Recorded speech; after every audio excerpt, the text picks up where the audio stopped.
नमस्कार मंडळी, हा माझा फर्स्ट व्लॉग आहे. व्लॉग करण्यामागचं कारण असं की विशेष कारण आहे. मी माझ्या मम्मीला घेऊन जात आहे तिच्या माहेरी, म्हणजेच मुलुंडच्या घरी, आमच्या चाळीतल्या जुन्या घरी, मामाच्या घरी.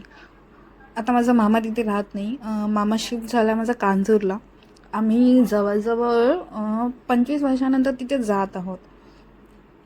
जे शेजारी आहेत आमचे ते अजून तिथेच राहतात. त्यांना भेटण्यासाठी म्हणून मी मम्मीला घेऊन जात आहे तिच्या माहेरी. सो मम्मी खूप एक्सायटेड आहे. मम्मीला असंच विचारत होती मी की कसं वाटतं मम्मी, तुला काय फील होतं आहे, आपण इतक्या वर्षानंतर जात होतं. तर मम्मी पण एकदम पॉझिटिव्ह रिस्पॉन्स देत होती मला की मला खूप छान वाटतं आहे, इतक्या वर्षानंतर मी जाते आहे आणि सगळ्या अशा जुन्या आठवणी आहेत.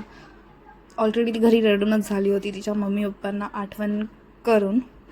सो आता ती स्माईल करते, तुम्ही बघूच शकता. खूप एक्सायटेड आहे ती तिथे जाण्यासाठी. अशाच गप्पा करत करत आम्ही पोचलो पवईला. तुम्ही बघूच शकता पवईचा व्ह्यू, पवई लेक. सो असंच तिला विचारत तिच्याशी गप्पा मारत फायनली आम्ही आमच्या डेस्टिनेशनवर पोचलो. ही आहे शास्त्रीनगर शंकर टेकडीमधली चाळ. हा तिकडचा रस्ता आहे, पायवाट आहे ही वरती जाण्यासाठी. तर ही पायवाट आधी म्हणजे इथे पूर्ण पायऱ्याच होत्या.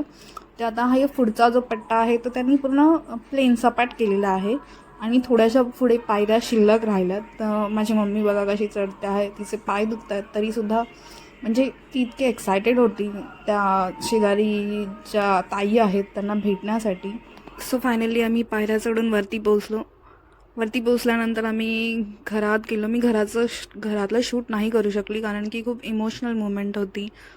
बाणूताई म्हणजेच मम्मीची ताई, माझी मावशी, सख्खे शेजारी आम्ही, त्याच्यामुळे खूप इमोशनल झाल्या, रडल्या त्या. गळाभेट झाली त्यांची. मग चहा पाणी वगैरे झालं, गप्पा झाल्या.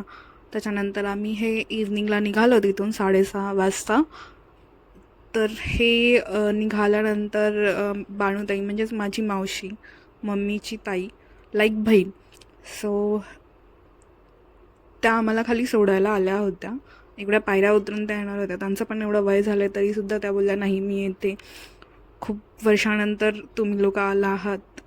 आणि हे जे तुम्हाला घर दिसतं आहे हे माझ्या मामाचं घर आहे जुनं, जिथे आता ते भाड्याने दिलं आहे, म्हणजे कोणी राहत नाही तिथे, भाडोतरी राहतात. माझा मामा शिफ्ट झाला आहे कांजूरला बिल्डिंगमध्ये.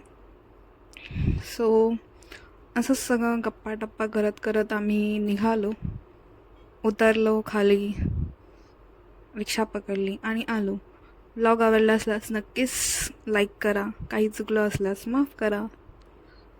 थँक्यू.